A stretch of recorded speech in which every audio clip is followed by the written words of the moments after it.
to all of you who are just joining. We're going to get started in just about a minute, just giving people a chance to join the meeting before we get going. Brad is going to be our presenter today. He has a fantastic workshop lined up, so I hope you really enjoy it. And if you miss any portion of this workshop, it is being recorded, so you'll be able to watch it on our website. It'll be available within about 24 to 48 hours at stormwaterawareness.org. So you can go back and watch it, and it'll be free indefinitely. So you can use it as a reference anytime.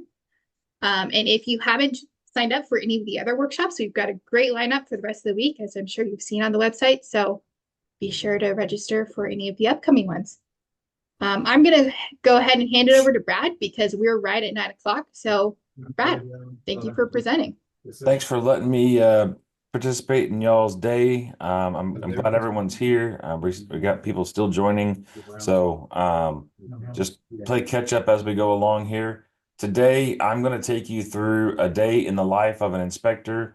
Just real quick, you'll see I got 2 QR codes on there. If you're interested in doing more study than what we have here about being an inspector, you can click on the QR code on the left. And if you want to do an advanced class where you get 3 additional sessions on top of that course, 3 sessions with me going through stuff, that's what the QR code on the right is. So just heads up on that. So we're going to go through doing inspections on a job site and what that might look like. And I have some examples that we're going to go through together here. And so the first thing we're going to cover today is what is the purpose of an inspection? Why are we doing them? What's the purpose of it?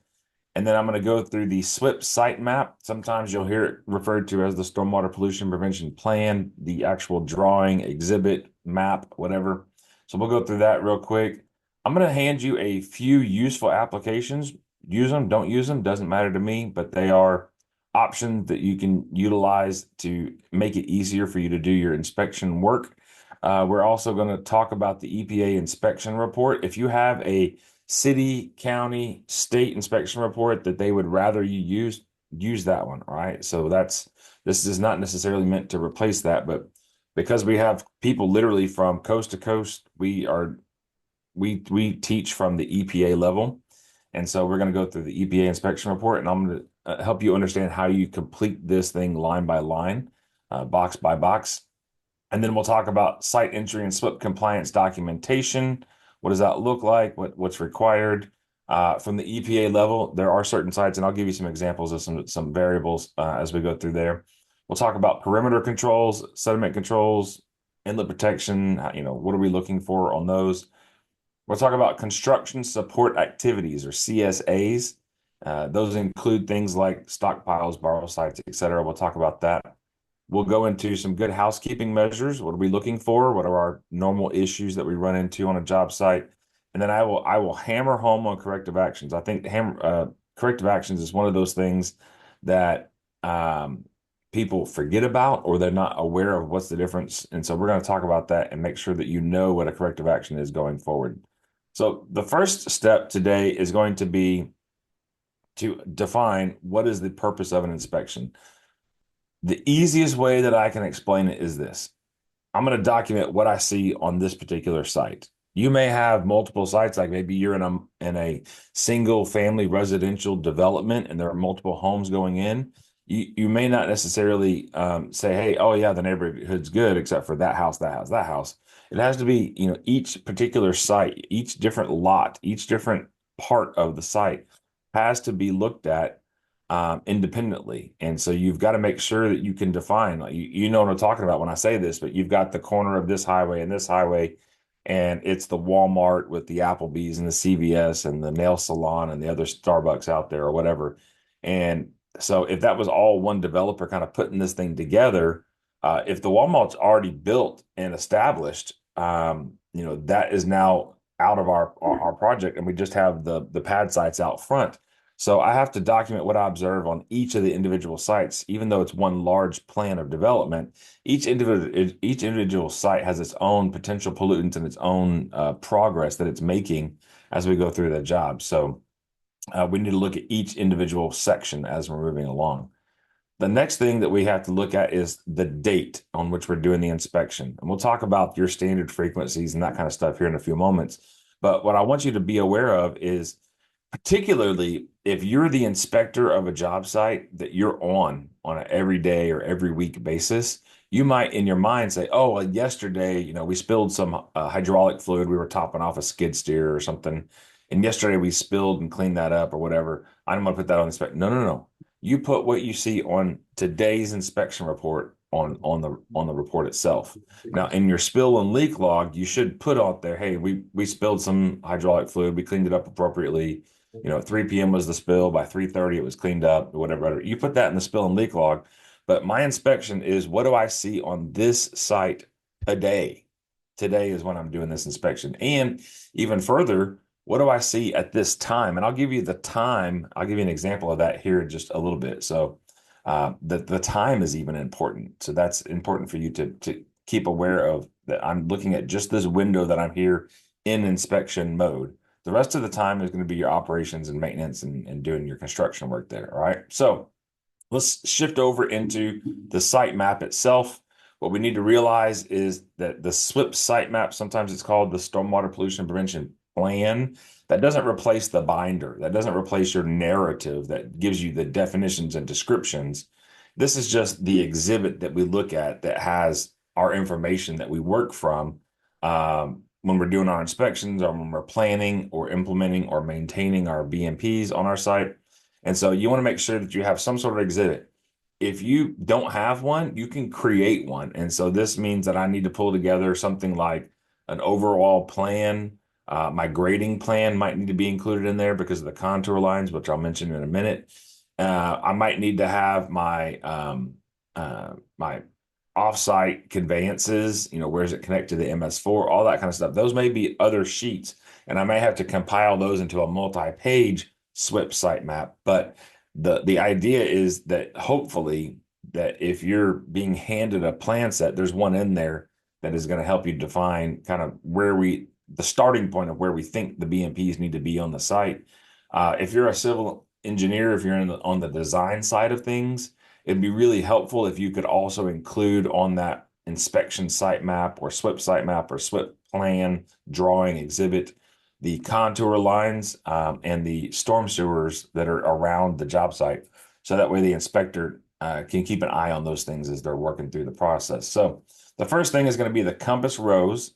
And the compass rose just helps you orient how your site is oriented to north. In our particular example here that I have on our screen, this is kind of a triangle looking site. And so it could be, any direction, right? So the north pointing on the compass rose tells me, okay, the 90-degree corner of my triangle is in the northwest corner of my job site. So that helps me kind of understand where I'm facing. When you're dealing with a square or a rectangular job site, it becomes, I think, even more important because when you're, I've seen them where it's literally upside down, and I don't know why, but the compass rose is literally pointing north is to the bottom of the page. Super confusing, but it happens, right? And so you want to make sure that you're orienting yourself so you have an idea of where things are on the job site. The next thing we want to see is a scale. And the scale just helps us to know, okay, 1 inch is 80 feet or 100 feet or 50 feet or whatever it is. If you're on the design side, little tip for you, don't just give me the scale. Give me that little bar that says this length of, this rectangular little bar across the bottom is equal to 80 feet. Because then I can kind of put my thumb on there and say, okay, that distance is 80 feet. And then I can kind of measure with my thumb and get some rough estimates of what we're dealing with on a particular job site. Helps make things easier for someone who's kind of on the go out in the field looking at stuff. I see a question, Anita. I'll come to that in just a moment. The next thing that we want to see is the contour lines, and you can see where my arrow just swept across the screen there. That is the dashed contour lines. That's the existing lay of the land. The water kind of flows generically from the bottom right to the upper left corner. And then inside of our map, inside of our actual job site, you see there's solid contour lines, and those are telling us this is where we want to regrade the land to have the water flow in this particular direction. And so that's helpful because it tells us it's part of the grading plan, right? But it's also hopefully included in the SWPPP exhibit, the BMP exhibit here. And hopefully this will help us to understand, okay, I've got a slope here. This is going to be regraded. I'm going to have to stabilize this. I've got to put in some erosion controls here. I may even need some flow controls to manage, a concentrated flow of water in this particular area or whatever. So having those contour lines is helpful. And then furthermore, for people who may struggle with reading contour lines, because it can be confusing, especially if you have really flat or really high elevation changes on your job site, those lines can get really close together or really far apart. And it's kind of hard to read where the direction is. Add some flow arrows. And if your SWP site map doesn't have flow arrows already, that's okay. What you want to do is just grab your pen, your pencil, your crayon, and just draw some little arrows on there, which direction the water's flowing. Now, don't put them on the way you hoped that they would go. Put them on the direction that it is planned for the water to flow based on the contour lines and the outfalls and all that kind of stuff. All right. The next thing is going to be, I just referred to it as WS&D. That's the water, sewer, and drainage. What I'm really referring to here is looking for all of the storm sewer locations. And if there's inlets that may be in or around my site that we might negatively impact through our discharge of sediment, trash, and debris. So we want to make sure we identify those and make sure that we put the inlet protection there so that we wouldn't accidentally, and in our case, there's none on our site, but around our site, we want to make sure that we're not accidentally discharging any sediment, trash, or debris into any of these inlets that are right adjacent to our job site. So we want to make sure we put inlet protection in those locations. Those are places that you need to inspect. Even though it's not within the construction fencing or within the silt fence or whatever your control measure is, it's just outside of there, or it might be right across the street. I need to walk over there and make sure that I can look and see, is there any sediment, trash, or debris going down that storm drain, even if it's not on our job site? Because think about it, if a truck, a dump truck pulls out of there and turns left or right onto that roadway in our example here, then they could be tracking dirt and mud across the street, which is the opposite side of the street from our job site. And then if we got a rain or whatever, it could discharge down the storm sewer. So we want to make sure that we put the BMPs in those locations, and then we actually check them and make sure that they're still functioning to prevent the discharges there. The next thing that we're going to have on our job site, which I think most of us are going to be familiar with, is going to be the actual BMPs themselves. And in this example, this is, the draftsman who drew this thing made sure that they put these nice, neat colors and they put these patterns on here. Those are great. Those are helpful until such a time as I'll mention in a minute when it's not helpful, right? So we want to make sure we have the BMPs on there. And furthermore, sometimes we get the inspection site map and we said, oh, shoot, we got to have a porta potty out here. I don't see it on the legend. I don't see it on the site map. So okay, we're going to put it right here on the job site. So I'm going to just draw, I'm going to add it. I'm going to draw it with a pen, just put a little square with a P in the middle. And then over into the legend, I'm going to add my P with a square with a P in the middle and just label it as porta potty. Boom. Now my SWP site map is up to date, right? Speaking of the legend is going to have all the different BMPs, their symbols, their color, their pattern, whatever that looks like. And you need to make sure that you are, making sure that those are either on your job site, or if they're not implemented on your job site, that you remove those off of there. So in my example, I'll do a little annotation here. Where's my annotation? Annotate. Here we go. And so, for example, that we've got a stockpile here at the southwest corner of our job site. Let's pretend that stockpile, we've already regraded that area and we've moved that dirt and spread it out wherever we needed it. Well, that thing can be X'd out now. So we don't need that anymore. So you would X it out, and then you would put your initials and the date, two things, your initials and the date when that was no longer needed on the job site or was moved or whatever.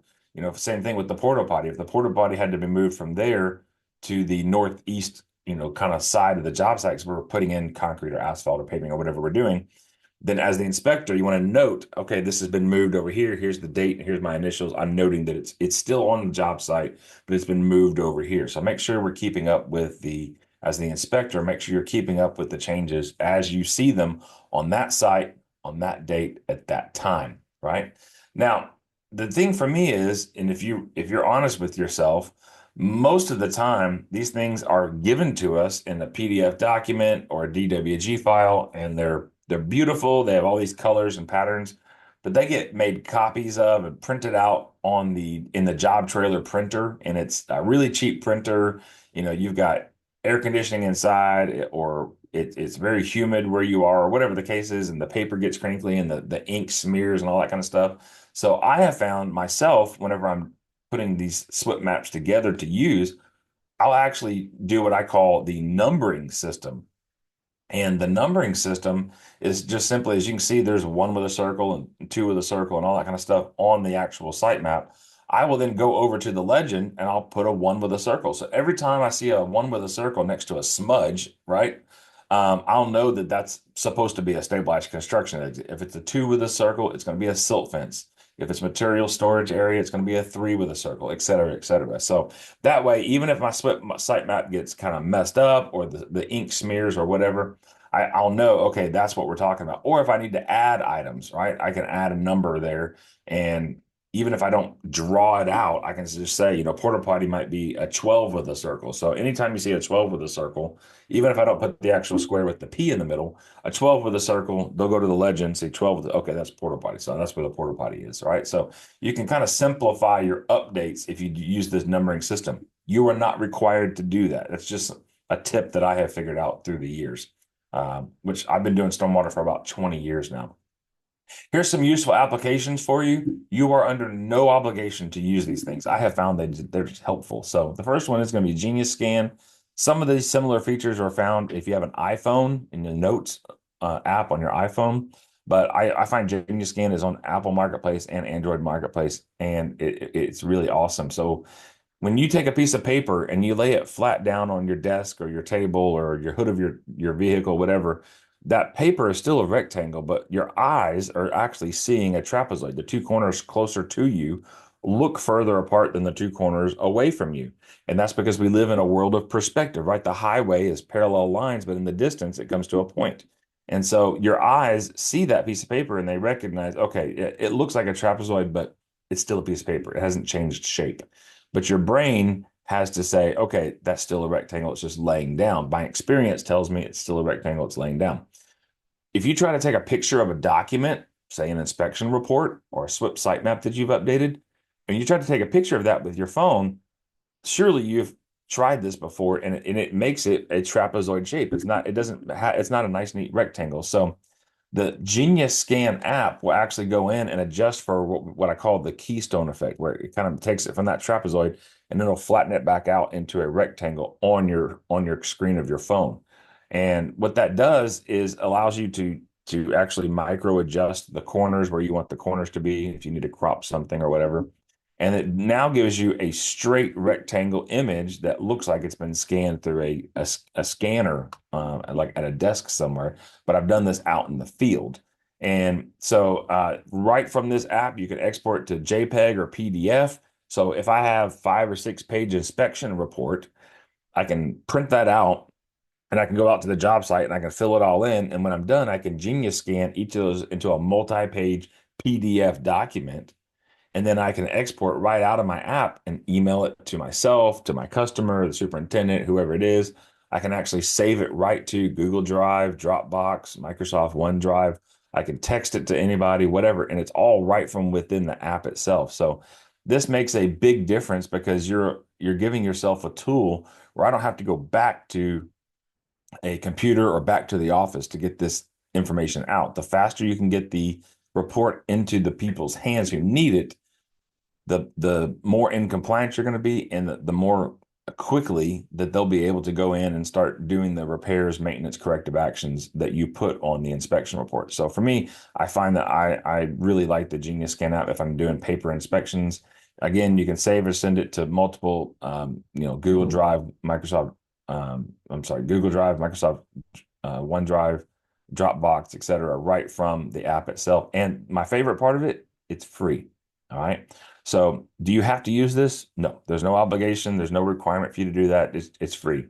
Another one that's out there, you're supposed to be tracking the forecast data leading up to, hey, I've got to do an inspection if I have a forecast a pre-rainfall if I have a 50% chance of rain over the next 48 hours or what, right? Different cities, counties, and states have different requirements on what their forecast requirement inspections are. Or I have to drive 30 miles one way to go to this job site. And so I don't want to drive out there if there's no chance of rain because I don't have to do a rainfall inspection. I don't have to do a regular inspection this week. I have to do a rainfall inspection, right? So I need to have the forecast. Oh, we're going to be a quarter of an inch of rain in the next 48 hours. Okay, now that I need to pay attention to. So something like Water Watch Pro will actually take the National Oceanic and Atmospheric Administration data for up to 5 sites. And you kind of drop your pin where those sites are, and it will actually take those and it'll give you the forecast data using NOAA. And then it will actually take real-time rainfall from the radar data and it will tell you, okay, ping, you've actually reached a quarter of an inch now, time to go do an inspection, or you've reached half an inch, make sure you do an inspection, whatever your levels are for your city, county, state. And so that would give you the information. Now I know I need to drive 30 miles to go do the inspection at that location because it has reached whatever limit I set. And you set the forecast limit alerts and you set the real-time rainfall or snow alerts on there. So you're actually setting it up for those 5 sites. And then by the end of the month, you now have a whole month's worth of data. And they normally will email it to you, within the first 5 or 6 days of the next month. So by October 5th, I will get all of September's rainfall data for that site or for up to 5 sites, right? Now this one has a cost. It's $25 a month. So if you had 5 sites, it's $5 per site per month. You don't have to have this. There are some other free locations where you have to do that. You have to make sure that that this is helpful to you, but you want to make sure that you're utilizing it and it's worth the cost to do that, right? Now I see Brett, you got a question in here. We're gonna cover that in just a second. And Anita, I haven't forgotten about you. I'm gonna come back around as we get to a next section. Okay. So that's up to 5 sites. There's another app out there that I recommend. It's called Timestamp Camera Basic, and this is a great app. If you don't have something like this, it doesn't have to be this one. It can be whatever you find, right? Whatever you like. I've been using this one for over 10 years. And it uses my camera, but it then takes that image from my camera into the app. So I actually turn on the app to do my inspections and it overlays custom data. And so in this example here, this was a site I was doing an inspection, Boulder, Colorado. So I got city, state, and zip. I have the GPS coordinates of exactly where I am. So it's not just I'm in Boulder, but like I'm specifically at this GPS location using my phone's GPS data. And then I have the date and the time at the bottom. And you can change that to different locations. It's customizable. You can move that around to different locations. You can change the font, the color, all that kind of stuff. You got a branding thing you're doing or whatever. And then I actually added the compass. There's a compass feature in there too. And so it tells me I'm at this particular GPS point and I'm looking directly west, right? So this makes it very hard to argue with, right? So it's a great CYA. You know what CYA stands for, right? Cover your assets. And so what this means is when I'm doing the inspection, I'm able to go in there and say, hey, you've got to do 20 feet of silt fence repair in the northwest corner of the job site. And they're like, well, where exactly are you talking about? Like it's on the picture, the GPS coordinates and the direction I was facing when I took that picture on there.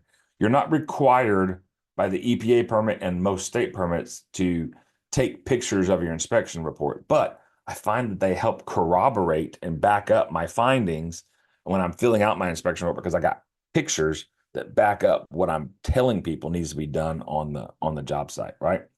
So, and I see, yeah, there's some others on there. Dan's putting one on there. So again, this one's free. You can also, look at what Dan's posting on there. Brett, as far as the premium features go, to do more than 5 sites, I don't think currently they're set up to do more than 5 sites, but there are other apps out there, right? The Timestamp Camera Basics free. The Genius Scan for your documents is free. The WaterWatch Pro is $25. Again, use it, don't use it.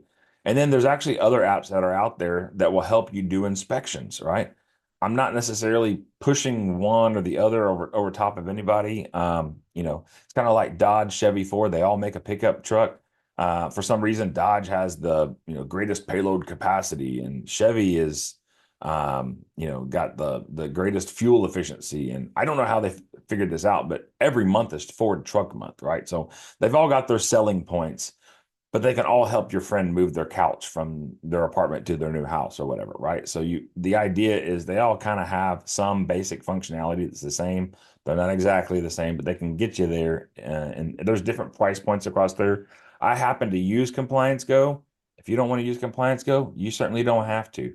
But for example, to go back to a neat, let's see, who was that? To go back to the comment, not Anita, but well, and Anita, but also Brett, your comment there, with Compliance Go, you can actually pin where your sampling locations are and put an alert that, hey, and you need to go check that every single time. Also with Compliance Go, when you have a user, you pay, I think it's $20 a month. You pay for a user. So Anita might be a user. She could have unlimited sites. And on top of doing the inspections, keeping up with the updates on the SWPPP site map, knowing where your outfalls are, what you need to inspect for, doing your dewatering discharge inspections, which you have to do every day. You do dewatering activity on your site. It also will, it'll also allow you to get your forecast and your rainfall snow data from NOAA as well. And it's $20 a month. So for me, my bang for my buck is Compliance Go, but Cloud Comply, SWPPP Track, Inspect to Go, those are not even an exhaustive list. Nothing on here is an exhaustive list. There's others, as Dan's already pointed out, and others have already pointed out, like Navin Dino said, iPhones does the same thing, creates PDF. Again, this is not an exhaustive list. I'm just giving you tips and tricks to help you do your inspection work, right? So I want to make sure that you're looking through there, and seeing what works for you. Larry's asking, can you share your inspection template for you use for Compliance Go? As a matter of fact, when I go to Compliance Go, I email their support and I say, hey, can you pop in the EPA template? Boom, done. Can you pop in a dewatering inspection? Boom, done. Can you pop in an industrial inspection form? Boom, done. So they'll actually populate all that stuff for you. You just add the sites and then you select from the options of the inspection report template that you want in there. I've actually asked for some customized, hey, instead of me having to go back to the home screen, can you give me a home button on the top? No problem. Boom, done. 15 minutes. They've never charged me for customization when I'm asking for stuff. And the response I got was, hey, why are you not charging me for this customizing stuff to make exactly what I want? So, well, if Brad's asking for it, Larry might ask for it. So we're just making it, an update there. So that being the case, I happen to use Compliance Go. It's out there, but there are others that are available. So hear me say, use whatever works best for your scenario. We may even have some SWPPP inspection people that have software that they offer here, right, in this class today. So again, if they've got something that I don't know about, great, but that's what Stormwater Awareness Week is about, right? Is getting everybody on the same page so we can get new information, new technology, new BMPs, all these kind of things, right? So that's what we're working through. What I like about these inspection softwares are they often manage that precipitation forecast and reporting for me. So I don't have to go over to the rain gauge that I've got zip tied to a wooden stake out in front of the job trailer every day and empty it out, fill it up, whatever. I don't have to worry about that. It's going to just be automated going forward. And it'll just give me an alert whenever I set that level, that limit, right? It'll give me an alert whenever I need to know there's a forecast for rain or that it actually rained that amount. The other thing is it's usually customizable. Some of them are more customizable than others. Some of them are just kind of generic. You kind of have to work within their framework, but you can still add little features here and there. I've played with some of those through the years. And you can also track your inspections that are completed and those that have been assigned and not yet completed. And so those are, okay, what's next on my to-do list? And actually with Compliance Go, it also shows you all your inspections you need to do on a map. So you can actually, okay, let me route this thing and figure out how to go from place to place. So if this is helpful to you, great. If you're like, Brad, I don't care about that, then, we're just trying to talk about making things better and easier for you as far as you doing the inspections. There's variable cost on those things. I can't tell you all the cost for all of them, but There are costs. People got to make money. They're providing a service, but you need to figure out what works best for you. All right, let's go on to the actual EPA inspection report itself. Again, if you have a city, county, state that has a form that they would rather you use it. Okay, I am not asking anybody to not do what they're supposed to be doing. I'm simply stating that you need to use whatever the people who are enforcing you are asking you to use, because if they're looking at 50 sites, they want to see the same one every time, so that they can go to that one little spot where there's an issue, that they'll check on that issue, on every single site or whatever. So use the form that they want. And if you have a specific form, you can actually send it to Compliance Go. They'll upload it for you. They'll put it right in your heads up display. So that's pretty cool. All right. And yes, Larry, there is a 3-month trial there. So that's a pretty cool option for you to try out Compliance Go for 3 months for free. All right. So going into the inspection report, the EPA, the first thing is the name of the project. That's not likely to change throughout the entirety of the project. So if you have the PDF document or the Word document, you can actually download it from the EPA. You can pre-fill out the name of the project and leave that in there and just print out a new page each time you're going to go out there, a new packet, right?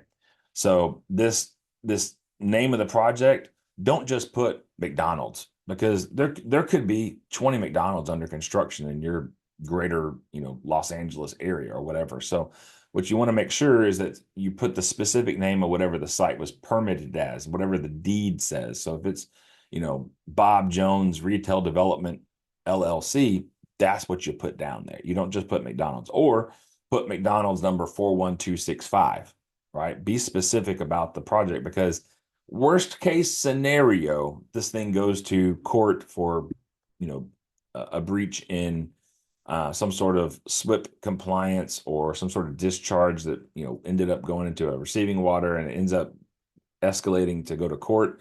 Your inspection reports become documents that are admissible in the court of law. So you want to make sure that they understand that it's not just a McDonald's, it's this specific site. Remember, go back to slide 1.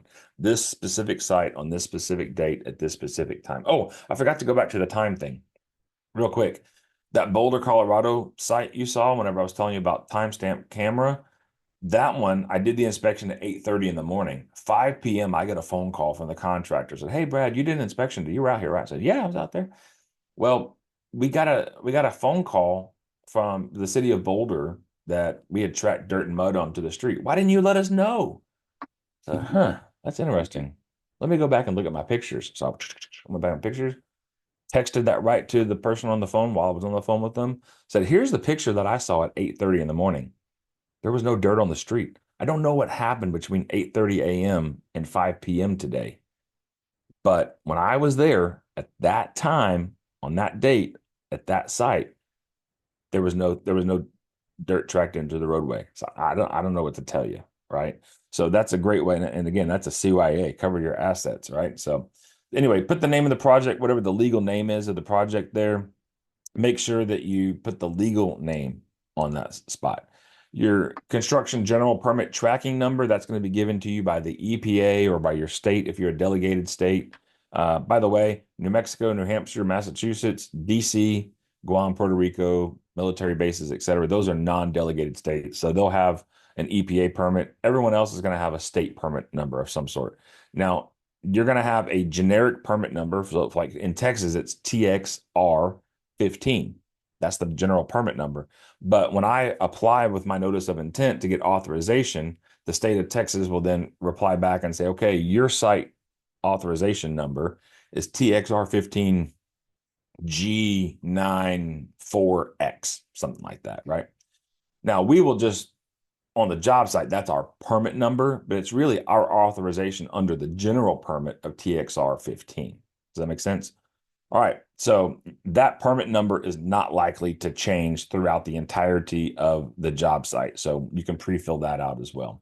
The inspection date, well, that's going to change. So leave that blank and just fill that out each individual day that you do the inspection. And by the way, if you're not filling out the inspection report on the day that you're doing the inspection, most every permit, including the EPA, most every state permit, including the EPA, says that you have to have that inspection report completed and filled out within 24 hours after you do the inspection on the job site. Now, me, I can't even remember what I had for breakfast this morning. So I'm filling them out on the job site before I leave that job site. I want to make sure I didn't forget something, right? But the rule is within 24 hours after you do the inspection. The next section is who was doing the inspection today? Your name, your title. If you have some sort of certification or qualification, if you're a SESWI, a SISIC, a QCIS, if you have QSP, any of these, Cecil, if you're in Washington, whatever it is, you add that on there. This is my qualification of how I'm qualified to do the inspection. And how do we get a hold of you? If the superintendent has got a question about this inspection report, how do they get a hold of you? Email, phone number, text message, whatever. So you want to make sure you fill that information out. If you're doing the inspection every single time, you could pre-fill this box out. But if you're kind of just switching with other people, whoever happens to be in the area or whatever, leave it blank. Just that person will fill that out.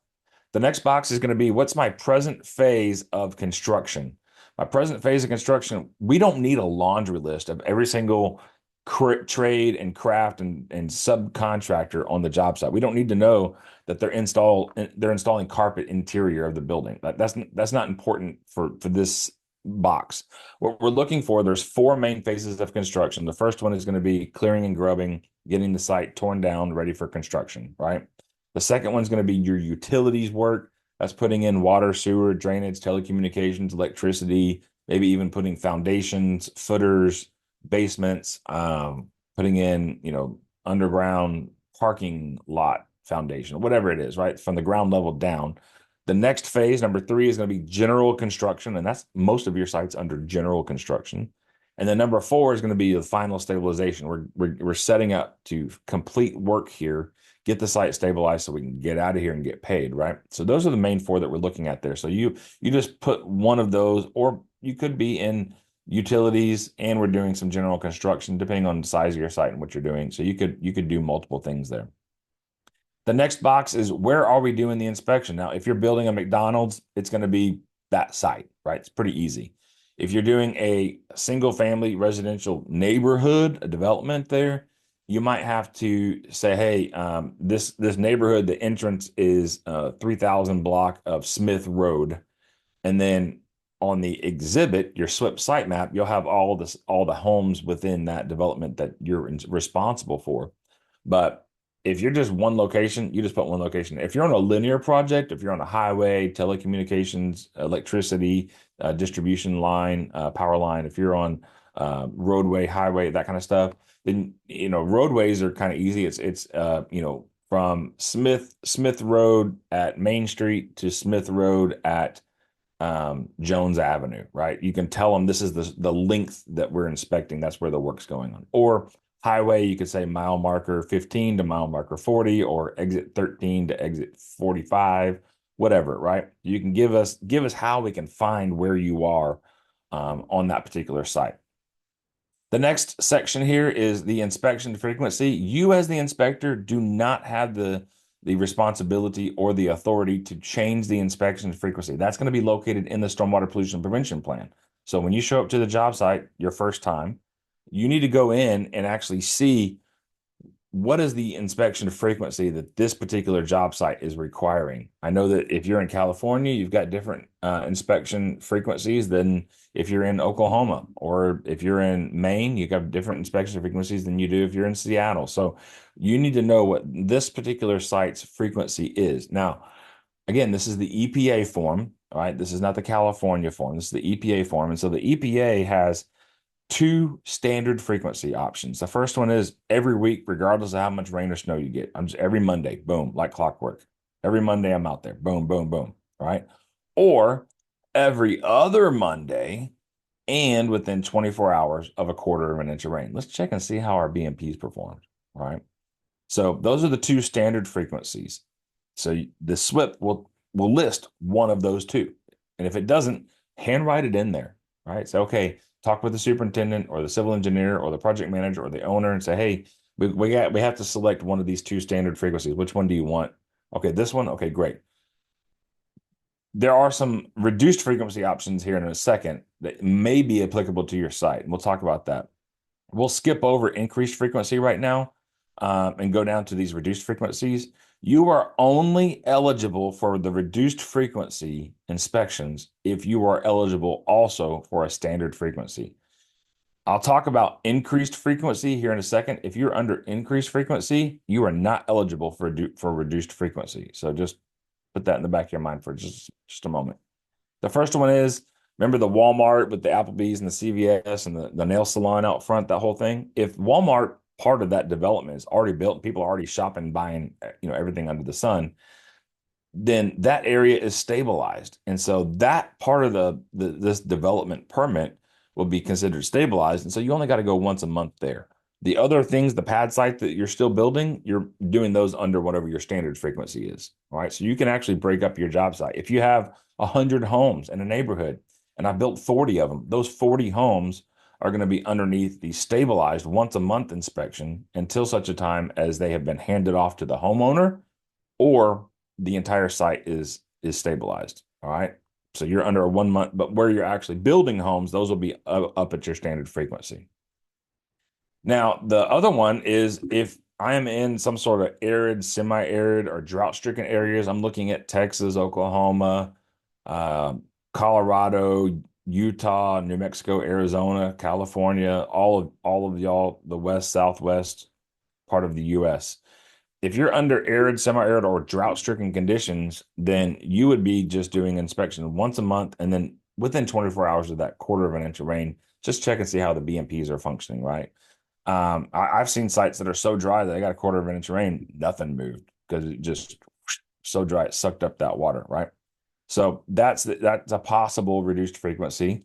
Another one is if you're way up north, you might have some frozen conditions. Hey, we're still doing dirt work, we're still moving stuff around, but it's frozen. There's no water moving because the water that may be on the surface of the ground or within the ground is at a temperature that it's not moving. It's frozen, right? Snow, ice, etc. So we're just going to do once a month inspection there until it begins to thaw. Now, once it begins to thaw and we got water moving again, it kicks me back up into that standard frequency. That's why it's important to always have a standard base frequency in case conditions change on the job site. That tells you what you're going to have to do when you get back to that regular level. Now, increased frequency. This is going to be every 7 days and within 24 hours of a quarter of an inch of rain. You're not eligible for reduced frequency, even if you are in arid or semi-arid or drought-stricken conditions. These areas are there's basically kind of three rules that you need to look at here. All right, so work with me for a second. The first one is, does my water discharge into a stream, lake, river, bay, estuary, ocean, pond that is listed as impaired? That means we notice there's a pollution with nickel or bacteria or whatever it is. There's a problem here. It's impaired. It's 303D listed. And if my site discharges into that thing, then I have to do the increased frequency. If it is for sediment or for nutrients, nitrogen, phosphorus, that kind of stuff. Or if there is a TMDL for the site, right? A total maximum daily load. A TMDL, the easiest way to think about that is, hey, we had an impairment. There was too much bacteria going in there, and here's our plan to address the bacteria load. So if there's a plan in place to address that pollutant of concern, then you have a TMDL. And if that TMDL is for TSS, sediments, nutrients, nitrogen, phosphorus, that kind of stuff, then you are also going to be kicked into the increased frequency. And if neither of those are true, but you're kicking into a tier 2, 2.5, or tier 3 water, as listed by the EPA, just type in tier 2 waters. There's one PDF document, it's multiple pages, but it's one PDF document. It lists all of the tier 2, 2.5, and tier 3 waters in the US. And so most of those are going to be on federal land. And so that would there's no tier 2, 2.5, or tier 3 waters in Texas, for example. So most of those are on federal land, Indian country land, etc. And so if you discharge into any of those, regardless whether there's a TMDL or an impairment, you're kicked into the increased frequency. So keep that all in mind. Again, you're not selecting this. This is all based from the SWPPP, but I'm just kind of giving you an idea. As an inspector, I need to know, oh, this thing is discharging into a pollutant laden water and it's for sediment. So I got to make sure that my sediment controls on my site are functioning because we cannot discharge any sediment from the site. You don't want to anyway, but man, it's even more important for us to not do that in this particular instance. The next box is, am I doing this inspection because we had a rainfall event or an equivalent snow melt? Equivalent snow melt is like 3.25 inches of snow that had melted. And so that's about a quarter of an inch runoff equivalent. So what we have to say is, yeah, I'm doing this because we had a rain yesterday. I'm within 24 hours. And then you have to tell them how you knew how much rain there was. Was there a rain gauge on job site? Was it a Water Watch Pro? Notification to me, whatever it is, and then how much rain or snow melt are we accounting for? The next box is it unsafe for me to do the inspection for any reason? And 99% of the time, you'll say, no, there's no reason for me not to do the inspection. Although I do work from coast to coast, I am based out of Houston. So in 2017, I checked the box. Yes, it's unsafe for me to do inspection. They were constructing a grocery store, and there was 8 feet of water across the job site because it had flooded because of Harvey. So I checked, yes, I don't have scuba gear. I'm not certified to do this. And frankly, it's not safe. I can't get on the job site. Boom, my inspection is done at that point. But 99% of the time, you'll check the box. No, there's no area unsafe for me to do inspection on the job site. All right. On the next page, you're going to list all of your erosion sediment controls down the left column here. This is my silt fence, my wattles, my berms, my inlet protection, stabilized construction exit, whatever you're doing on a job site. That's what your erosion sediment control, right? And then, is there any repair or maintenance needed for any of those items? Yes or no? Simple question. I'm going to skip corrective actions here in a second. We'll hammer that in a second. Then I first noticed that the silt fence was getting torn up at the northwest corner, on September 3rd, a couple of weeks ago, 3 weeks ago. So yeah, this thing's been ongoing for a while now. Oh, okay. We need to probably pay attention to that. It's more than just this current inspection. This has been going on for a while. So you put the date there. Now, talking about corrective actions real quick. Anybody recognize my friend here? This is my buddy. His label is Vanilla Ice, right? And his song was from, I think, 90 or 91, was Ice Ice Baby, right? So yeah, Mike, you got it. Ice Ice Baby. See the picture? Ice Ice, and there's a baby there. Haha, right? So the reason, and you're like, Brad, this is really weird. What are we doing here? Well, I want you to know what corrective actions are. In that song, there are some lyrics, and it says, if you've got a problem, yo, I'll solve it. Check out the hook while the DJ revolves it. Okay. Ice, ice, baby. So what we're saying when we go back to this corrective actions column here is we're saying, is this 20 feet of silt fence in the northwest corner something that we've already repaired 2 times, and this is now the 3rd time that we're having to do this repair? We got to do something different. The definition of insanity is doing the same thing over and over and over again, expecting a different result. Okay. So we want to make sure that we are actually going in and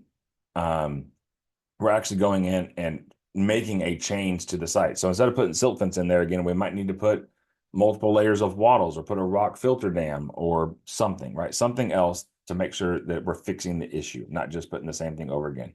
Or if, man, I put silt fence in there and it just blew it out big time. All right, that's not going to work. We got to do something different, right? Or if you tell the guys, hey, y'all need to do some repairs on the northwest corner, the silt fence is failing, and they went and installed erosion control blanket. That's not even the correct BMP, right? So we need to make sure that we put the right one in there. And then you always, for corrective actions, always want to give a deadline. The standard deadline is 7 days, right? So here we are on the 23rd. By the 30th, this has got to be done. This has got to be taken care of. Now, there is a emergency corrective action, and that is if there is an imminent risk that if it rained right now or overnight or over the weekend, that there's going to be a discharge of sediment, trash, or debris from the site, that is a 24-hour turnaround. All right, so keep that in mind. But the majority of the time, it's going to be 7-day window. You can even suggest a solution to that problem, but don't give a name brand, right? Don't give a name brand. Give a generic. So, for example, Jacob sneezes, and I say, "Hey, Jacob, do you want a Kleenex? Clean up, wipe your nose." And he goes, "Yeah, that'd be great." And I give him a Walmart Equate brand facial tissue.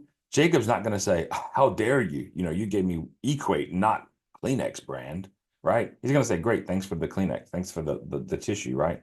So give a solution. Say, "Hey, do you need a tissue?" and then let them decide if they're going to use Kleenex or Equate or whatever. All right. So the idea here is I'm going to offer a suggestion in a generic term, let them choose it. And then if it fails again, like, well, you need to try something different. But if I say you must use Kleenex and the Kleenex fails, they're going to come back to me as the inspector and say, hey, you said Kleenex and that failed. That's your fault, right? So give a generic solution there.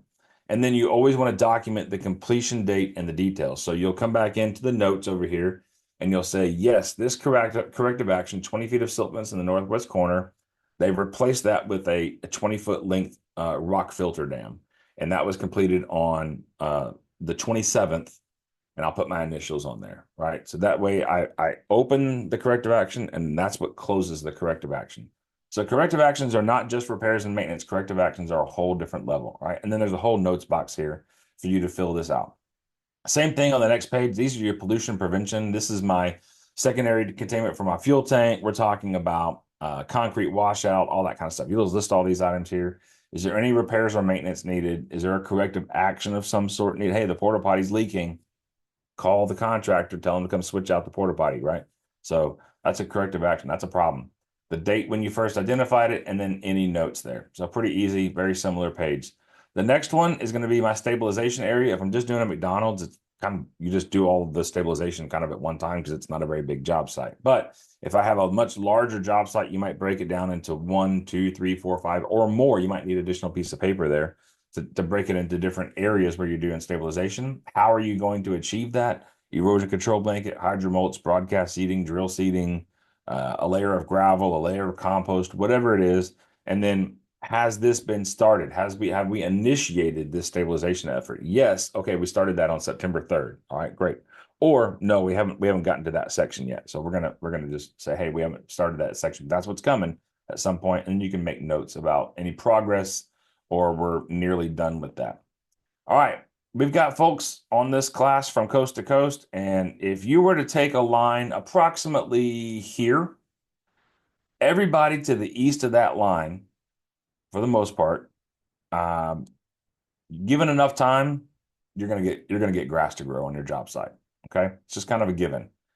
But if you're on the west side of this line, it becomes a much different problem because you may be in arid conditions, semi-arid conditions. You might have elevation problems. We don't get rain except for, in the month of August. We get, July and August, monsoon season, we get rain and then it stops raining for 8 months.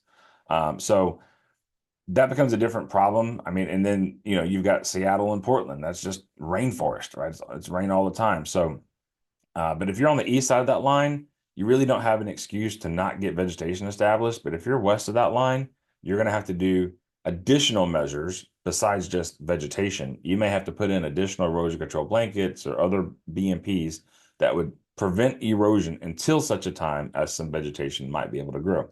All right. So the next thing that we need to understand is that when we're talking about vegetation, we're talking about 70% dispersed coverage of vegetation. Now, if you're east of that line, and I'm almost guaranteed I'm going to get grass to grow, 100% grass across the job site, then 70% of 100 is 70%. If you're west of that line, if you're in, Phoenix, you might have, 12% native background of vegetation, whatever grass, brush, cactus you might have growing out there. It's going to be 70% of my background vegetation. Okay. So 70% of my background of 12% is what? Something like 7.75% vegetation, something like that. So you want to make sure that it's 70% of whatever your native background is. And so as you're inspecting, you want to just check to see if, hey, let's just take a square yard. Do I have 7.75% vegetation in this square yard, right? And then, or across the whole job site, all right? And it has to be dispersed. It can't just be in one clump. It's got to be dispersed across the job site where there's not already pavement or a building or whatever, right? The next thing is going to be that you don't want to have any bare areas larger than 3 foot by 3 foot. If you're on the east part of the U.S., no bare areas larger than 3 by 3, because if you had a football field 100 yards long and I had 70 yards of grass and 30 yards of dirt, that's not a very good field. But if I took that 70 yards worth of grass and I evenly distributed across the 100 yards of the football field, not an amazing field, but it's playable. Okay. So you want to make sure that you're going in there and understanding that, hey, we want to evenly disperse it, no large areas. And then when you put your temporary vegetation in there, you want to make sure that you're going in and having a plan for your permanent grass that comes in the spring and summertime. How are we going to get that grass out there? Because we first put something down during the wintertime or fall. So now in the spring, summer, we got to put something permanent in there. Okay. So like I mentioned, if you can't establish vegetation, you want to make sure you put other controls in place. You also are required. Now, Anita, you were asking about your inspection, right? So you need to put on your map where you're doing your sampling, but furthermore, you also need to check those areas where the water is leaving your job site when you're doing your inspection. And so this box here is asking, is water flowing at the time of my inspection? And if you check yes, then you're going to start defining what's the clarity of the water. Is there a color to it? Is there some sort of odor? Is there any suspended floating or settled solids that we can find in the water there? Is there some sort of foam that may be present on the surface or a sheen present on the surface? And so you're doing qualitative analysis of the water coming out of the job site if water's flowing. If there's no water flowing at the time of the job, at the time of the inspection, you just check no. And then you go down here to the next location. The next location is, hey, this discharge point number 1, right? This is where it's located. This is what it looks like. It's at the northwest corner. It's just outside the silt fence. It's got a willow tree next to it or whatever, right? You can give us the definition of how to find it. And then here's where you're going to describe, hey, it looks like the BMPs are working. They're not allowing any sediment, trash, or debris to exit the site. Or we do have some sediment that looks like it's trickling out of our job site. And so we need to improve our sediment control, maybe even erosion controls inside of our job site. And you may have more than one discharge across the site. So you could add additional boxes as needed there. All right. So the next thing is going to be the certification page. Now, certification just says, I, under penalty of fine or imprisonment, know that the stuff that's in this inspection report, we're going to follow up and make sure we fix all this stuff. So help me God. And so this is the top box is if I'm working underneath like a development company or the property owner is working as their own GC and I'm just kind of doing the inspections for them, then I would sign the top box and they would sign the bottom box. But that top box is kind of optional. The bottom one always has to have signatures on it, right? The bottom is always going to be some legally responsible party. If I'm the GC and I'm responsible for everything on the site, I'm signing this box. But it can't just be the superintendent. It can't just be a project manager or the labor foreman or the compliance officer for the company. It has to be someone who's an owner or a corporate officer, president, vice president, secretary, whatever, or some who's a named principal of either the property owner or the general contractor here. Okay. So we want to make sure that we're following through and that we understand that those people are the ones who are inspecting these items. All right. So going back to corrective actions real quick, we want to make sure that we review the findings from the current inspection to see what previous items haven't been done. Or if they have been done, I need to close those out. I need to put my initials in today's date and say, yeah, I noticed those things were done. They were taken care of. Or add additional new ones from this one that need, some sort of management replacement, new BMPs. And if I'm just the inspector, I'm only the inspector, I'm there once every week or once every other weekend after a rainfall, I've got to make sure I hand off this data of this corrective action's got to be done in 7 days. I'm not going to be here for 14 days if we don't have rain. So you've got to make sure you hand it off to the on-site person who's your point of contact to make sure that they can get that done going in. Okay, you want to make sure that they're going to actually go in and take care of that item. If you are on site and you're doing the inspections, then you need to make sure that you go in and put the initials and the date before it gets too far away and you forget, hey, we took care of that item, right? So make sure you do that. And you want to make sure that that is called your corrective actions log, is making sure that that is closed out. You're opening it and then you're closing it. You want to make sure you always close out those corrective actions. That is a requirement of the state and federal permit, is that you have to close out those corrective actions, put the date and initials on each one of those items. Last comment about your SWIP site map when you're doing your inspections is don't forget to update each inspection, right? Hey, the porta potty's moved, or that stockpile is no longer there, or whatever it is, right? Add or remove those BMPs, right? This is a living document. It should be updated as you go along. You need to keep up with that as you move through. And if you're using paper inspection reports, then have a paper printout. Take a Genius scan of this thing, blank, and then you can print it out, and then you can mark up, and then you can say, as of today, here's what it looks like. And then next week, bring a clean copy out. As of next week, here's what it looks like, right? Et cetera. So keep up with it as you go along.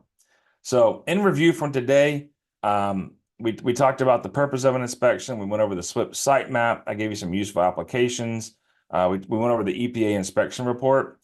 Some of the SWPPP site entry and SWPPP compliance documentation, I ran out of time to talk with you about, but you need to have a SWPPP sign, got to have the site notice. It has to be legible from a public access point. That's the main thing here. Your perimeter controls, you got to inspect all of them, no matter where they are, and you got to make sure that there's no signs or evidence of the discharge of sediment, trash, or debris there. Whenever you're looking at your stockpiles, borrow sites, construction support activities, make sure that you are actually going to those locations. If they're down the road, you got to go down there. That's part of your site now, right? And so you got to make sure you're inspecting those every single time that you're doing the inspections. And your good housekeeping measures, you need to make sure you're checking those, make sure they're all listed on your inspection report.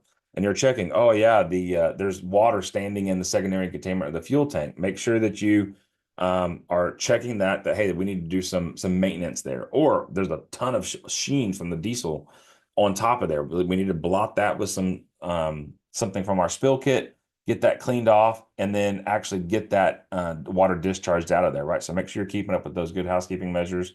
And then we hammered home on corrective actions. Hey, I know we're right here at the end. If you want to go online and take some more courses, we have online self-guided. You just take your time. That's the one on the left. If you want to do one that has that and some sessions with me online, just like we're doing here, that's the one on the right. And you get a 15% off using that code there below. Appreciate y'all. Any comments, questions, complaints, please let me know. My email is easy. It's bflack@stormwaterone.com. And I'm sure they're going to send out the information to you as well. But I appreciate y'all being here. Have a great rest of the day. I'll be presenting again on Wednesday and Friday. So feel free to sign up for those classes as well. Fantastic. Well, thank you, Brad, and thank you everyone for joining. We hope that you enjoy Stormwater Awareness Week, and be sure to check out the rest of the classes for today. We have one starting right now on passive treatment, where they've been and where we're going. You're not going to want to miss that. And then the next one at 11 a.m. Pacific time is low impact development and green infrastructure. So there's a great lineup for today and for the rest of the week. So head over to stormwaterawareness.org to register for those workshops. Well, thank you, everyone. See you at the next workshop.